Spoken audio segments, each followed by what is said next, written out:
ఎప్పుడు ఒకే విధంగా కాకుండా మెంతి కూర, ఉల్లి కారం ఇలా చేసుకుంటే కారం కారంగా బాగుంటుంది.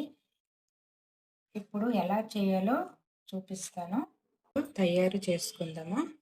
వాటికి కావలసిన పదార్థాలు: టమాటాలు 2, చిన్న ఉల్లిపాయలు ఒక 5, 2 వెల్లుల్లిపాయలు, ఒక అల్లం ముక్క, జీలకర్ర, ఎండుమిరపకాయలు ఒక 10 తీసుకున్నాను. ఇవి కారం తక్కువ ఉంటాయి కాబట్టి కారం ఎక్కువ ఉన్నవైతే కొంచెం తగ్గించుకొని వేసుకోవాలి. ఇప్పుడు టమాటాలని, ఉల్లిపాయలని వీటిని లైట్గా ఫ్రై చేసుకొని మిక్సీ చేసి పెట్టేసుకోవాలి పేస్ట్లా. మెంతి కూరని ఇలాగా చిన్నగా కట్ చేశాను. ఉల్లిపాయ ఒకటి చిన్నగా తరిగి పెట్టాను. కొత్తిమీర, ఒక పచ్చిమిరపకాయ మనం ఫ్రై చేసుకొని ఉల్లిపాయ, టమాటాని, మసాలాని పేస్ట్ చేసి ఇలా పెట్టాను. ఇప్పుడు తాలింపు వేసుకుందాం. కొంచెం ఒక 2 స్పూన్ల వరకు ఆయిల్ వేసి జీలకర్ర, ఆవాలు, పచ్చిమిరపకాయ ఒకటి, ఒక ఎండుమిరపకాయ, పోపు దినుసులు కొంచెం బాగా కలుపుకోవాలి. బాగా ఫ్రై అయ్యాక ఇప్పుడు ఉల్లిపాయలు వేసుకోవాలి.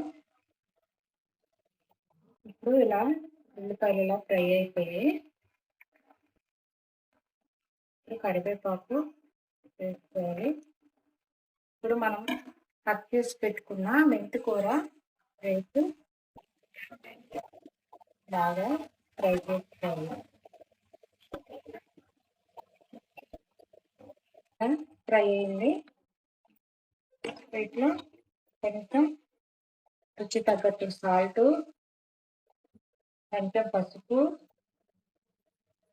కొంచెం గరం మసాలా, కొంచెం జీరా పౌడర్ వేసి బాగా ఇలా కలుపుకోవాలి.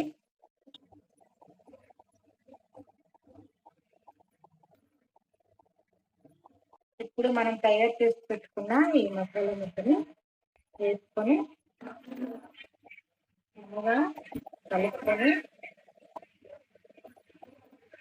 బాగా ఫ్రై చేసుకొని తీసుకోవాలి.